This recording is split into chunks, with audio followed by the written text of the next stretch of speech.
Hey all, welcome to TIC. आज हम लोग कोलगेट स्टॉक का एनालिसिस देखेंगे based on demand and supply theory.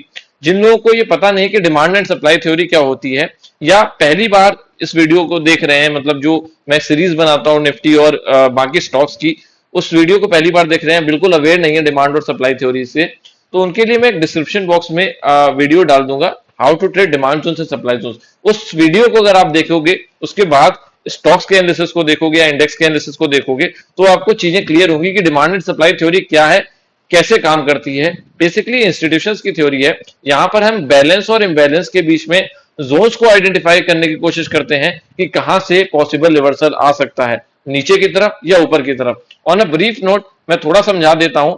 यहां पर देखोगे अगर आप, तो यहां पर डिमांड जोन और सप्लाई जोन के स्ट्रक्चर हैं। ऊपर के स्ट्रक्चर डिमांड जोन के हैं, ड्रॉप बेस रैली का स्ट्रक्चर, रैली बेस रैली का स्ट्रक्चर, ड्रॉप रैली का स्ट्रक्चर, रैली बेस ड्रॉप का स्ट्रक्चर, ड्रॉप बेस ड्रॉप का स्ट्रक्चर, रैली ड्रॉप का स्ट्रक्चर। मतलब जो ऊपर की तरफ ग्रीन कैंडल से फिनिश हो रहे हैं वो डिमांड जोन है, और जो नीचे की तरफ रेड कैंडल से फिनिश हो रहे हैं वो सप्लाई जोन है। इसका पूरा एनालिसिस मैंने डाल रखा है, यही वो वीडियो है, how to trade demand zone and supply zone. इस वीडियो को अगर आप देखेंगे, उसके बाद कोलगेट के एनालिसिस को देखेंगे, तो आपको चीजें ज्यादा क्लियर होंगी। देखो, जब किसी स्टॉक का हम को ऐसे एनालाइज करते हैं कि वहां पर उस स्टॉक में कहां पर बॉटम बन सकता है, या कहां से स्टॉक में एक ऐसा रिवर्सल आ सकता है जो एक अच्छे परसेंटेज रिटर्न या एक अच्छी मूव की तरफ लीड करे, तो उस स्टॉक को नॉर्मली आप एनालाइज नहीं कर सकते कि आपने एक पैटर्न ड्रॉ कर लिए, या चार्ट पैटर्न एनालाइज कर लिए, या फिर एक ट्रेंड लाइन डाल दी, तो इनसे कुछ नहीं होता। या तो फंडामेंटल एनालिसिस के साथ जाओ, और वो फंडामेंटल एनालिसिस मैं कह सकता हूं कि बहुत डीप होना चाहिए। Similarly technical analysis has to be very deep, कि आप उस लेवल तक आप उस स्टॉक को एनालाइज करो कि वो स्टोरी क्या फॉलो करता है, कैसे चलता है। सेम चीज अगर मैं बात करूं तो दीपक दीपक फर्टिलाइजर एक स्टॉक था। इसका वीडियो अगर आप देखो, तो यहां पर मैंने दीपक फर्टिलाइजर पर एक वीडियो डाला है, ये ऑल अबाउट दीपक फर्टिलाइजर। ये 1 ईयर एगो का एनालिसिस है, और वहां पर स्टोरी ऐसी फॉलो की थी, मतलब स्टोरी ऐसी रीड की थी कि स्टॉक अपने क्वार्टरली के डिमांड जोन्स को हमेशा रिस्पेक्ट कर रहा था। कुछ केसेस होते हैं जहां पर रिस्पेक्ट नहीं करता, बट ओवरऑल स्टोरी क्या फॉलो करता है। और वहां पर क्या था कि स्टॉक प्रॉपरली डिमांड जोन में नहीं आ रहा था, हाई रिस्क मेथड के अकॉर्डिंग जा रहा था। और सेम चीज हुई जब स्टॉक यहां पर था, तो हमने इसको ऐसा एनालाइज किया था कि अगर इस डिमांड जोन में आ जाएगा स्टॉक, तो यहां से हमें एक ऑल टाइम हाई देखने को मिल सकता है। अब देखो कितने मैसिव मूव देखने को मिली है हमें। तो ऐसा हुआ क्यों? क्योंकि हमने स्टॉक को बहुत ही डीपली एनालाइज किया था based on demand and supply theory. और आप इस एनालिसिस को देखिएगा जाके, दीपक फर्टिलाइजर को, तो आपको समझ आएगा कि हाँ, मतलब ये जो स्टोरी हम यहाँ पर रीड करने की कोशिश कर रहे हैं, वो सिर्फ बातें नहीं है, वो एक प्रॉपर एनालिसिस है, और प्रॉपर एक एक्सपीरियंस के साथ वो चीजें आई हैं। तो शुरू करते हैं कॉलपॉल का एनालिसिस। देखो, कोलगेट स्टॉक का अगर हम देखने जाएं, तो यहां पर एक रैली बेस रैली का डिमांड जोन बना दिया था। इस रैली बेस रैली के डिमांड जोन में प्राइस हाई रिस्क मेथड, मतलब विक टू विक के अकॉर्डिंग आ जाता है, विक टू विक के अकॉर्डिंग आ जाता है, और प्राइस यहां से ऊपर की तरफ चला जाता है। ठीक है, दोबारा क्या होता है, अब इस डिमांड जोन का काम खत्म हो गया। दोबारा क्या होता है, प्राइस प्रॉपर्ली इस डिमांड जोन, जो दोबारा डिमांड जोन बना दिया। देखो, यहां पर बनाया था रैली, 3 बेस कैंडल रैली, फिर उसके बाद रैली, 3 बेस कैंडल रैली का डिमांड जोन बनाया, और प्राइस देखो इस विक पर एंटर करके यहां से ऊपर चला गया। अगेन क्या होता है, फिर रैली बेस रैली का डिमांड जोन बना देता है, रैली 2 बेस कैंडल रैली का डिमांड जोन बना देता है, फिर से प्राइस इस बेस कैंडल के बेस कैंडल में इसमें एंटर कर जाता है, और फिर यहां से हमें एक मूव देखने को मिल जाती है। मतलब डिमांड जोन रिस्पेक्ट हो रहे हैं बैक टू बैक। देखो, स्टोरी समझते जाओ, रैली 2 बेस कैंडल और रैली का डिमांड जोन, फिर प्राइस में आ गया, और यहां से इस बार बहुत अच्छी मूव दिखा दी। मतलब क्या हुआ, कंटिन्यू रैली बेस रैली से ऑर्डर लेकर जा रहा था, फिर बहुत अच्छी मूव दिखाई। क्या हुआ, देखो ध्यान से समझना, स्टोरी समझना बहुत जरूरी होता है स्टॉक की। रैली 2 बेस कैंडल रैली, हमेशा मूव कैसी थी, देखो हमेशा मूव स्लाइड थी, फिर वो ऑर्डर लेने आ जाता था, फिर स्लाइड मूव दी, फिर ऑर्डर देने आ गया, फिर स्लाइड मूव ली, फिर ऑर्डर लेने आ गया। ऑर्डर लेने का मतलब क्या है, बेस कैंडल की में जो आ रहा है, जो ये जोन में आता है, मतलब ऑर्डर्स लेने आ रहा है, उसको बाइंग प्रेशर चाहिए, इसलिए वो बाइंग प्रेशर लेने आ रहा है, और फिर प्राइस को ऊपर लेकर जा रहा है। इंस्टीट्यूशन ही मार्केट को रन करते हैं, और उनके रन करने का तरीका यही है। ठीक है, तो यहां पर हमने क्या समझा, प्राइस जब इसमें प्रॉपर्ली एंटर कर दिया, तो यहां पर एक एक्सटेंडेड मूव देखने को मिल गई, और ये एक्सटेंडेड मूव बहुत अच्छी मूव थी। अगर आप यहां से देखो, तो 600 से ऑलमोस्ट 1200 अराउंड, मतलब पूरा पूरा 100% की मूव थी ऑलमोस्ट। ठीक है, तो उस केस में क्या हुआ, जब इसने पहला रैली बेस रैली का डिमांड जोन बनाया, तो वो ब्रेक हो गया। मतलब अभी तक एक्सटेंडेड मूव नहीं मिल रही थी, तब तक तो डिमांड जोन बहुत अच्छे से काम कर रहे थे, उसी को सपोर्ट करके प्राइस ऊपर की तरफ जा रहा था। और ये डिमांड जोन किस टाइम फ्रेम के हैं? क्वार्टरली टाइम फ्रेम के। देखो डिमांड सप्लाई थ्योरी में क्या होता है, हर टेक्निकल एनालिसिस में मल्टी टाइम फ्रेम एनालिसिस जरूरी होता है। सेम डिमांड सप्लाई थ्योरी भी टेक्निकल एनालिसिस को फॉलो करती है, मतलब एक टेक्निकल एनालिसिस ही है, और वहां पर भी मल्टी टाइम फ्रेम एनालिसिस बहुत ज्यादा जरूरी है। बट वो एनालिसिस ऐसा नहीं है कि मतलब थोड़ा सा सिनेरियो डिफरेंट है, जो कॉन्वेंशनल टेक्निकल एनालिसिस है उससे स्टोरी डिफरेंट है इसकी। तो वो क्या डिफरेंट है ऐसे समझते हैं कि यहां पर देखो रैली बेस रैली था। पहली बात तो ये कि ये जो रैली बेस रैली है वो डिमांड जोन नहीं है, क्योंकि अगर डिमांड जोन बनना होता इसको तो इसको इस बेस कैंडल के ऊपर क्लोज करना होता, जो कि ये नहीं कर पाई। इसलिए क्या हुआ, ये प्रॉपर डिमांड जोन नहीं है। पहली वीक कंडीशन क्या हो गई, पहली वीक कंडीशन ये हो गई कि ये डिमांड जोन नहीं है प्रॉपर, और प्राइस यहां से क्या हो गया, नीचे आ गया और इसको ब्रेक कर दिया। दूसरा रीजन समझते हैं, देखो जब मल्टी टाइम फ्रेम एनालिसिस की तरफ बढ़ेंगे तो मंथली पर क्या होता है, ये वो एरिया था, ध्यान से देखो, ये वो एरिया था जहां पर डिमांड जोन फॉर्म हुआ था। तो इसके देखो डिमांड जोन फॉर्म होते हैं तो लोअर टाइम फ्रेम का सपोर्ट लेते हुए फॉर्म होते हैं। तो सेम चीज देखो यहाँ पर क्वार्टरली पर डिमांड जोन था, मंथली उससे लोअर टाइम फ्रेम है, तो यहाँ पर रैली बेस रैली का डिमांड जोन था। और इस रैली बेस रैली के डिमांड जोन को बनाने के बाद अगली ही कैंडल में इंस्टीट्यूशन इसके ऑर्डर लेने चले जाते हैं और प्राइस यहां से ऊपर चला जाता है। मतलब क्या है, प्राइस इंटरमीडिएट टाइम फ्रेम पर टेस्टेड है, ठीक है। जब हम वीकली टाइम फ्रेम पर आते हैं तो ये वो एरिया था। अभी देखो आपको समझ में नहीं आ रहा होगा, थोड़ा कंफ्यूजन हो रहा होगा, लेकिन जब आप रेगुलर एनालिसिस देखेंगे तो आपको सब चीजें क्लियर होने लगेंगी और ये समझ आ जाएगी कि डिमांड सप्लाई थ्योरी से अच्छा कुछ भी नहीं है बेस्ड ऑन टेक्निकल। अगर हम pertaining to the technical analysis बताएं तो demand supply theory is the origin of all technical analysis, ठीक है। तो यहाँ पर रैली 4 बेस कैंडल के साथ बाद एक रैली का डिमांड जोन फॉर्म हुआ, ठीक है।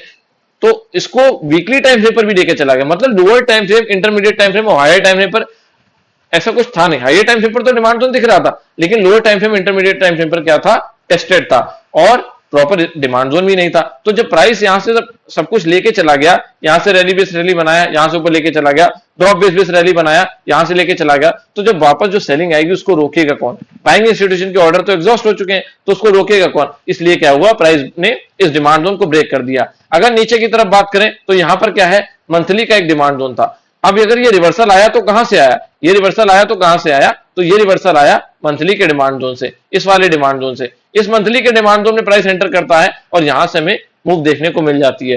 तो स्टोरी अभी तक क्या समझ में आ रही है, प्राइस बहुत अच्छे से क्वार्टरली डिमांड जोन को मतलब रिस्पेक्ट करता है, लेकिन जब एक एक्सटेंडेड मूव आ गई तो क्या हुआ, पहला डिमांड जोन ब्रेक हो गया। देखो स्ट्रक्चर की बात करें तो यहां पर भी एक स्ट्रक्चर था ना, ये रैली बेस रैली, लेकिन ये स्ट्रक्चर भी काम कर गया। क्यों काम कर गया, क्योंकि एक्सटेंडेड मूव नहीं थी, मतलब जो अब बायर्स थे उनको प्राइस कंटिन्यू अट्रैक्टिव लग रहा था, लेकिन एक एक्सटेंडेड मूव के बाद साइकोलॉजी थोड़ी चेंज होती है। देखो हम ह्यूमंस हैं, चाहे इंस्टीट्यूशन हो चाहे कोई भी हो, हर इंसान साइकोलॉजी के बेसिस पर काम करता है। जरूर उनके पास एनालिसिस बहुत अच्छे हैं, जरूर उनके पास डेटा बहुत अच्छा है जिसके बेसिस पे बहुत अच्छे से रीड करते हैं, पर कुछ हद तक एक साइकोलॉजिकल चीजें बहुत मैटर करती हैं। तो उस साइकोलॉजिकल बेसिस पे मैं कह सकता हूं कि हाँ, यहाँ पर मे भी उनको प्राइस बहुत महंगा लगा हो क्योंकि एक्सटेंडेड मूव थी, तो उन्होंने अपने नीचे वाले डिमांड जोन का वेट किया। इस स्ट्रक्चर को अगर देखें तो कंपैरेटिवली वीक भी था, लॉजिकली भी ये चीज फेल हुई और साइकोलॉजिकली भी ये चीज फेल हुई। तो मंथली डिमांड जोन से प्राइस ऊपर चलना शुरू कर देता है। अब वापस क्वार्टरली के टाइम फ्रेम पर आ जाते हैं और रीड करने की कोशिश करते हैं कि इसके बाद इंस्टीट्यूशन ने क्या किया। इसके बाद अगर देखें यहाँ पर तो रैली बेस रैली का ये डिमांड जोन था, ठीक है। यहाँ पर देखो रैली, 2 बेस कैंडल और रैली, इसको ऐसे भी कंसीडर कर सकते हो कि यहाँ पर 3 बेस कैंडल हैं, क्योंकि ये बेस कैंडल एक ही रेंज में है लगभग, रैली 3 बेस कैंडल और rally. Price again high risk method के अकॉर्डिंग इस डिमांड जोन में आता है और यहां से ऊपर चला जाता है। फिर देखो दोबारा क्या होता है, फिर स्ट्रक्चर में आ जाता है। ध्यान से देखो, फोकस अगर आप मेंटेन रखेंगे तो आपको चीजें समझ में आती जाएंगी। और अगर आपको लग रहा है कि ये वीडियो बहुत लंबी है, मतलब, तो देखो मार्केट में क्या है कि बहुत पेशेंस की रिक्वायरमेंट है। आपको अगर कोई भी पैसा इन्वेस्ट करते हो तो आप 1 साल वेट करते हो तो आपको 12% 15% के रिटर्न मिलते हैं, वो भी कभी कभार नहीं मिलते। अगर आपका एनालिसिस सही है तो मिलते हैं, ठीक है, और एनालिसिस सही होने के बाद भी नहीं मिलते कई बार। अगर आप बड़े रिटर्न जनरेट करना चाहते हो तो आपको एक टाइम तक वेट करना होता है, 2 साल 3 साल एक स्टॉक में रुकना होता है। तो अगर हम बात करें तो गेम तो पूरा पेशेंस का है। तो अगर आपके पास पेशेंस नहीं कि 30 मिनट 40 मिनट का एनालिसिस देख सको या 20 मिनट का एनालिसिस देख सको, तो फिर stock market is not right platform for you. अगर आप, क्योंकि गेम तो पेशेंस का ही है पूरा, ठीक है। तो यहां पर क्या है कि रैली 3 बेस कैंडल और रैली का स्ट्रक्चर था, अगेन प्राइस इस स्ट्रक्चर में आता है और यहां से ऊपर की तरफ चला जाता है। फिर यहां पर रैली बेस रैली का एक डिमांड जोन बन जाता है और अगेन प्राइस इसी डिमांड जोन में क्या करता है, एंटर करता है। देखो ये रैली, ये बेस और ये रैली, प्राइस एंटर किया, यहां से ऊपर चला गया। फिर in between drop rally base rally का डिमांड जोन बना देता है। क्या कौन सा डिमांड जोन? ये रैली, ये दो बेस कैंडल और रैली का डिमांड जोन। प्राइस इसमें आता है, स्लाइटली ब्रीच करता है और यहां से ऊपर की तरफ चला जाता है। ठीक है, अगेन यहां पर भी रैली बेस रैली का एक डिमांड जोन बनाता है। रैली बेस रैली देखो, यहां पर भी ये प्रॉपर उतना डिमांड जोन नहीं है, तो मैं इसको कंसीडर करता हूं, या चाहे इन तीनों को बेस कैंडल कंसीडर कर सकते हो। इस रैली बेस रैली के को मतलब कंपेयर पूरा कंबाइंड डिमांड जोन कंसीडर कर रहे हैं। Back to back demand zone है क्योंकि इसके सपोर्ट में है, तो यहाँ पर रैली 3 बेस कैंडल और रैली का डिमांड जोन है। प्राइस इसमें एंटर करता है और यहां से फिर ऊपर चला जाता है और फिर हमें एक बार एक्सटेंडेड मूव देखने को मिल गई। मतलब जो कंटिन्यू एक प्रोसेस चल रही थी, वो प्रोसेस अब फिर ब्रेक हो गई। मतलब क्या था, पीछे देखो back to back demand zone respect हो रहे थे, प्राइस अच्छे से ऊपर, एक एक्सटेंडेड मूव देखने को मिल गई तो प्राइस क्या हुआ, ब्रीच कर दिया। लेकिन इसमें और इसमें ये अंतर है, देखो यहां पर क्या हुआ, एक एक्सटेंडेड मूव देखने को मिल गई और प्राइस ने एक डिमांड जोन फॉर्म कर दिया। अब ये एक्सटेंडेड मूव पिछले एक्सटेंडेड मूव से बहुत ही ज्यादा बड़ी मूव है, क्योंकि वो मेरे ख्याल से 100% की मूव थी। और यहां पर अगर आप देखो इस डिमांड जोन से प्राइस मूव किया है, तो ये तो ऑलमोस्ट 150% की मूव है। ठीक है, तो ये उससे ज्यादा बड़ी मूव है, लेकिन ठीक है, स्टोरी तो हमें समझ में आ रही है कि क्या स्टॉक करता है और कैसे मूव करता है। देखो अब क्या है, क्वार्टरली डिमांड जोन ब्रीच तो हो गया है, लेकिन अभी वैलिडेट नहीं हुआ, मतलब पूरी तरीके से खत्म नहीं हुआ है, क्योंकि पूरी तरीके से खत्म होने के लिए क्वार्टरली क्लोजिंग चाहिए होगी हमें इसके नीचे, तब हम ऐसा मानेंगे कि ये क्वार्टरली सप्लाई जोन खत्म हो चुका है। और क्वार्टरली सप्लाई जोन जब खत्म हो जाता है, तो हमने एक स्टोरी देखी थी पीछे कि मंथली के डिमांड जोन से प्राइस ऊपर चला जाता है, और मंथली का डिमांड जोन देखो प्रेजेंट भी है इसमें, उतना क्वालिटी का नहीं। देखो ये डिमांड जोन जो रिस्पेक्ट नहीं हो रहा है, सॉरी, ये वाला डिमांड जो रिस्पेक्ट नहीं हो रहा, जैसे हमने उसको रीड किया वैसे हम इसको भी रीड करेंगे कि क्यों नहीं रिस्पेक्ट हो रहा है, और आपको प्रॉपर मैं समझाऊंगा। कुछ भी बात इलॉजिकल नहीं है, कोई भी चीज मार्केट में आपको करनी है वो लॉजिकल होनी चाहिए, फिर भले वो फेल हो जाए कोई बात नहीं, बट आपको उसके पीछे लॉजिक तो समझ में आ गया क्यों क्यों फेल हुई। इलॉजिकल चीजें अगर फेल हो रही है तो फिर तो कोई कंसर्न ही नहीं है, तो फेल होता रहेगा और फिर आपको कुछ पता भी नहीं चलेगा। तो देखो उसके पीछे रीजन क्या है, देखो यहाँ पर ये रैली 4 बेस कैंडल, देखो बेस कैंडल्स में थोड़ा सा डिस्ट्रीब्यूशन दिख रहा है, बट ठीक है, नंबर ऑफ बेस कैंडल्स उतनी ज्यादा नहीं है, तो हम इसको एक जोन कंसीडर कर सकते हैं। और स्टोरी के अकॉर्डिंग हमने ऐसा समझा था कि अगर क्वार्टरली डिमांड जोन ब्रेक हो जाता है कि एक्सटेंशन मूव के बाद, तो नीचे का मंथली डिमांड जोन चल जाता है। ठीक है, तो नीचे का मंथली डिमांड जोन चल जाता है। ओके, अब इस डिमांड जोन को थोड़ा रीड कर लेते हैं। एक पॉसिबिलिटी तो दिख गई कि भाई अगर इस डिमांड जोन में प्राइस आता है तो यहां से फिर हमें शायद नया हाई देखने को मिल जाए कोलगेट। ठीक है, एक पॉसिबिलिटी ऐसी है, क्योंकि हम पूरी स्टोरी रीड करते हुए आ रहे हैं, तो एक ऐसी पॉसिबिलिटी है यहां से एक हाई देखने को मिल जाए। लेकिन क्या हो सकता है कि जो रैली अभी आ रही है, मतलब देखो डिमांड जोन होल्ड तो कर रहा है, उसमें क्या था, वहां पर स्ट्रक्चर था, पीछे की बात करें अगर क्वार्टरली पर तो स्ट्रक्चर था, लेकिन क्या था यहां पर तो प्रॉपर डिमांड जोन है और स्ट्रॉन्ग डिमांड जोन है। ठीक है, डिमांड जोन में कोई कमी नहीं है, लेकिन डिमांड जोन में थोड़ी सी अंदर की तरफ कमी है, जैसे मल्टी टाइम फ्रेम में आ जाते हैं तो समझते हैं। देखो पहली बात तो 1 2 3 4 5 6 बेस कैंडल है इंटरमीडिएट टाइम फ्रेम पर, और 6 बेस कैंडल के में प्राइस डिस्ट्रीब्यूशन के साथ ऊपर जा रहा है। इसको मैं क्या कंसीडर करूंगा, डिस्ट्रीब्यूशन कंसीडर करूंगा, ये प्रॉपर जोन नहीं है, क्योंकि इस कैंडल को देखो और इस कैंडल को देखो, फिर इसको कंपेयर करो तो ये सारी कैंडल बेस कैंडल ही दिखाई देती हैं, कुछ भी प्रॉपर नहीं दिखाई देता। और वीकली टाइम फ्रेम पर जैसे मैं शिफ्ट करता हूं तो चीजें और क्लियर हो जाएंगी, ध्यान से समझना। देखो ये कैंडल में, ये दो कैंडल की बात करूं तो ये कैंडल एक्सेप्शनल कैंडल है, बाकी ये पूरा एरिया अलग कलर से मार्क कर लेता हूं,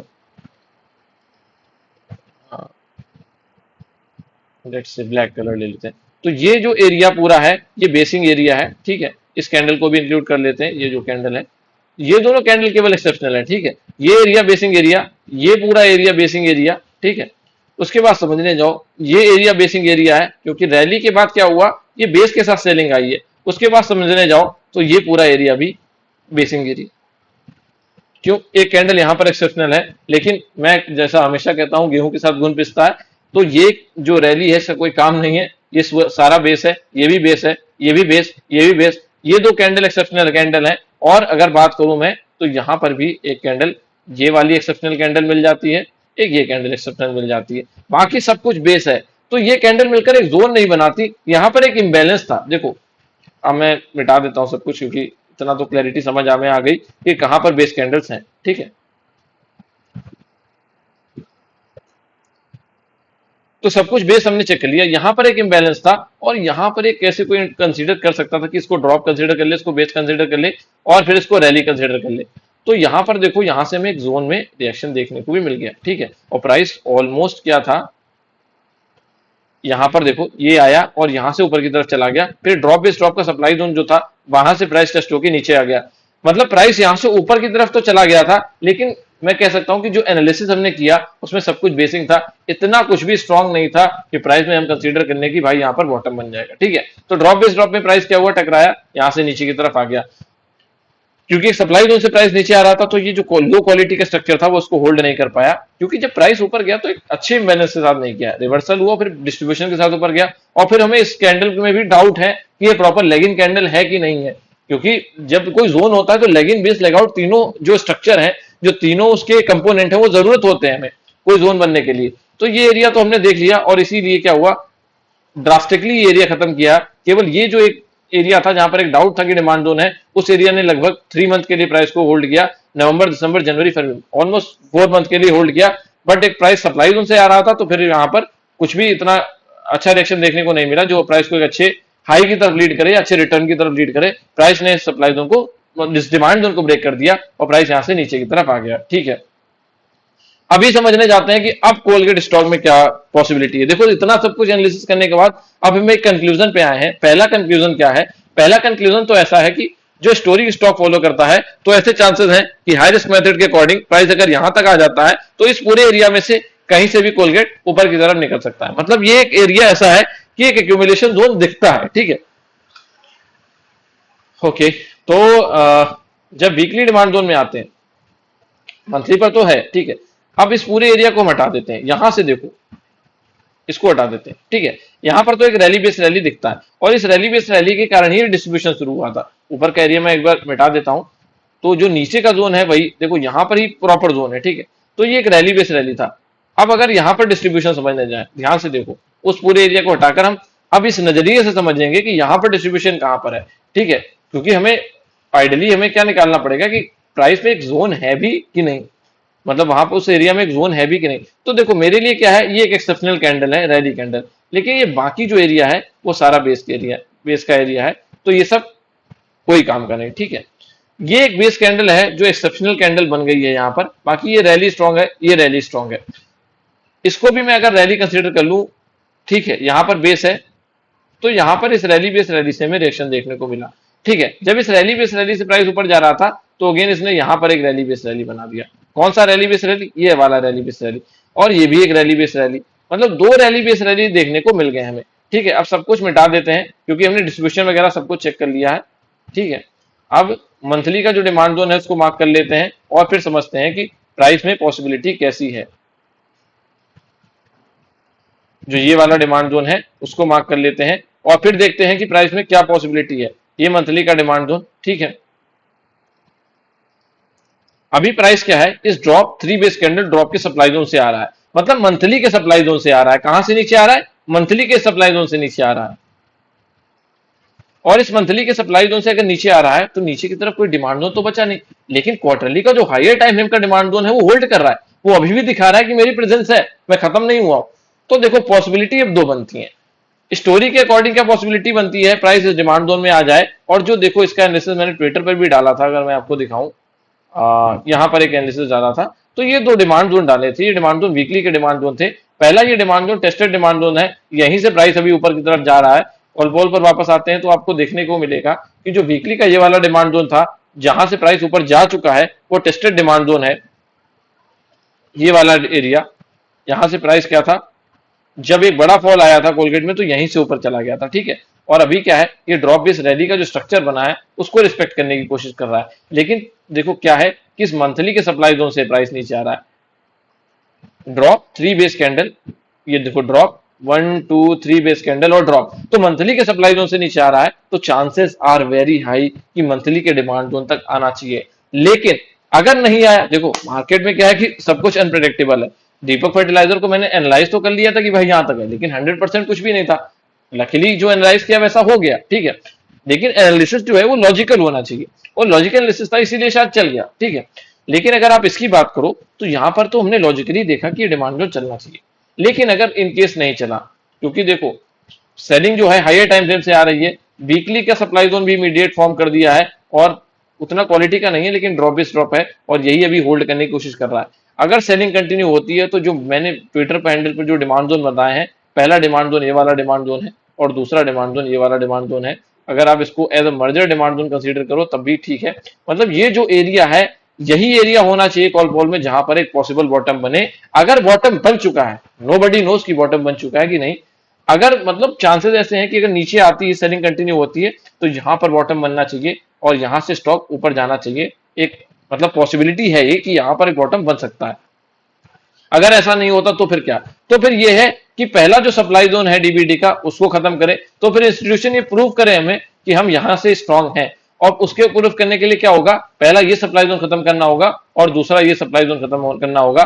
इन दोनों सप्लाई जोन को खत्म करने के बाद मैं कह सकता हूं कि अगर वीकली पर हमें यहां क्लोज मिल जाता है तो फिर क्या होगा, नीचे की तरफ जो डिमांड जोन बनेगा, ध्यान से समझिए सनारी वो देखो, प्राइस यहां से ऊपर लीड करना शुरू करेगा, इस सप्लाई जोन को खत्म करेगा तो रैली बनाकर ही आएगा ना, और बेसिंग बनाकर आएगा। जैसे देखो यहाँ पर ड्रॉप दो बेस कैंडल बन गई है, रैली बनाता है, फिर यहाँ पर कहीं पर जोन बना देता है और इसको खत्म करके रैली बना देता है, फिर रिवर्स होकर उस डिमांड जोन में आता है। तो उस डिमांड जोन से जब प्राइस लीड करना शुरू करेगा, चांसेस आर हाई कि प्राइस वहां से नया हाई लगा सकता है। तो पहली पॉसिबिलिटी क्या हो गई, पहली पॉसिबिलिटी हो गई ये वाली, हो गई फर्स्ट पॉसिबिलिटी, फर्स्ट पॉसिबिलिटी, ठीक है। और ये वाली जो हो गई वो सेकंड पॉसिबिलिटी हो गई, यहां कहीं पर जोन बने, ठीक है। कहां बने, उस सप्लाई जोन को खत्म होने करने के बाद। और दोनों ही चीजें मैंने आपको लॉजिकल बताई है, यहां पर कुछ भी ऐसा नहीं कि मनगढ़ंत कहानियां हैं, हर चीज एक लॉजिकल पैटर्न से बताई है। तो पहली पॉसिबिलिटी ऐसी है कि यहां पर अगर प्राइस सप्लाई जोन को हिट करने के बाद आ जाए तो यहां से ऊपर जा सकता है। और सेकंड पॉसिबिलिटी ये है कि सप्लाई जोन को फिनिश कर दे, नीचे की तरफ यहां डिमांड जोन फॉर्म करे और सप्लाई जोन से खत्म करने के बाद नीचे की तरफ रिट्रेस हो, फिर यहां से ऊपर की तरफ एक जर्नी कंटिन्यू करती है। तो चांसेस आर हाई कि वहां से एक नया हाई देखने को मिल सकता है। तो ये था कोलगेट का डीप एनालिसिस, सब कुछ मैंने कवर करने की कोशिश की है। ये एनालिसिस प्योरली एजुकेशनल पर्पस के लिए है। इतना जो मैंने टाइम लगाया, मे बी 20-25 मिनट की वीडियो हो गई होगी, 20 मिनट की तो हो गई होगी। तो वो क्या है, उसके पीछे पर्पस यही है कि आपको चीजें क्लियर हो, लॉजिकली क्लियर हो। सिर्फ स्टॉक रिकमेंड कर देना नहीं है कि हाँ एक स्टॉक बता दिया जो यहां से ऊपर जा सकता है। पूरी स्टोरी रीड की है, डिमांड सप्लाई थ्योरी के बेसिस पर रीड की है। पॉसिबिलिटी अभी प्रेजेंट सिनेरियो में क्या है, कैसे जोन्स काम कर रहे हैं, क्या स्ट्रक्चर रिस्पेक्ट हो रहे हैं, उसके पीछे देखो मैंने जो वीकली बताया है तो उसके पीछे लॉजिक क्या है। ये डीबीडी का जो सप्लाई जोन है ये रिस्पेक्ट हुआ है, फिर ये आरबीडी रिस्पेक्ट हुआ है, फिर ये आरबीडी का स्ट्रक्चर रिस्पेक्ट हुआ है। ज्यादा जा नहीं रहा हूँ कि वीडियो वैसे भी लंबी हो रही है। आरबीडी रिस्पेक्ट हुआ है, ये आरबीडी रिस्पेक्ट हुआ है, अब ये क्या है, आरडी बचा है, और यहाँ पर क्या है, ये डीबीडी और ये आरडी अगर खत्म कर देता है तो वो पैटर्न को ब्रेक कर देगा जो पैटर्न सेलिंग इंस्टीट्यूशन फॉलो कर रहा है। अगर उस पैटर्न को ब्रेक कर देता है सेलिंग इंस्टीट्यूशन के, तो प्राइस फिर वहां से अच्छी रैली कर सकता है, बायर कंट्रोल में आ गए हैं, ये हम ऐसा एनालाइज कर सकते हैं। तो ये था कोलगेट का analysis based on demand and supply theory. अगर आपको ये एनालिसिस अच्छा लगा हो तो प्लीज वीडियो को लाइक करिए, शेयर करिए एंड सब्सक्राइब करिए। Thank you.